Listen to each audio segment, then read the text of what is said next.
Honorable Minister for IT&C, Dr. Ponala Lakshmaya Garu, respected Principal Secretary, I&C Department, Sanjay Jaja Garu, Secretary, IT&C, officials, captains of industry, friends, members of the press.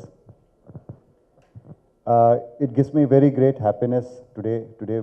Some work for about what has been going on for 2-3 months comes to a culmination.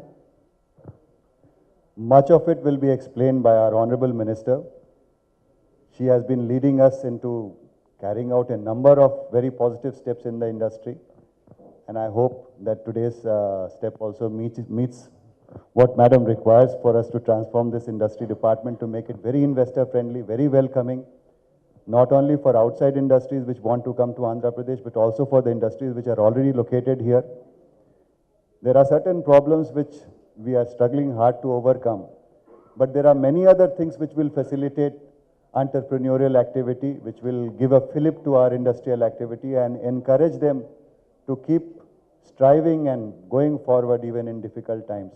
I think bringing the incentive system online is one such small step.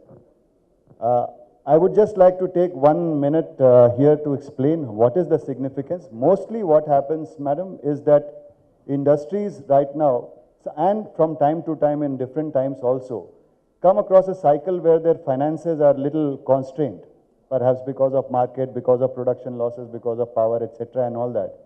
In such times, a letter of comfort, a sanction from the industry department saying that you are entitled to this 10 lakh rupees, you are entitled to this 2 crore rupees, is actually a very big comfort in their hands, because banks are right now enforcing all these closures and non-performing asset declarations in a rather mechanical way.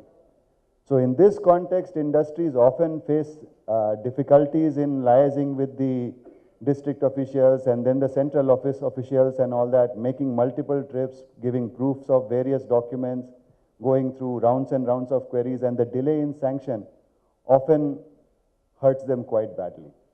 With this launching of the Me Seva initiative, today they can go to a number of centers, sir. And fortunately for us, the IT department has created this wonderful platform. I think as we go forward, we'll be utilizing this platform more and more. When they go across to different centers and pretty seamlessly, pretty much without any, further trips, you will be able to get one of the very, very important services that the industries department gives. So I'll not take much time, but I'd like to just conclude with expressing my heartfelt thanks for all the cooperation given to us from the IT&C department, madam. And I hope that it is taken forward very successfully. Thank you.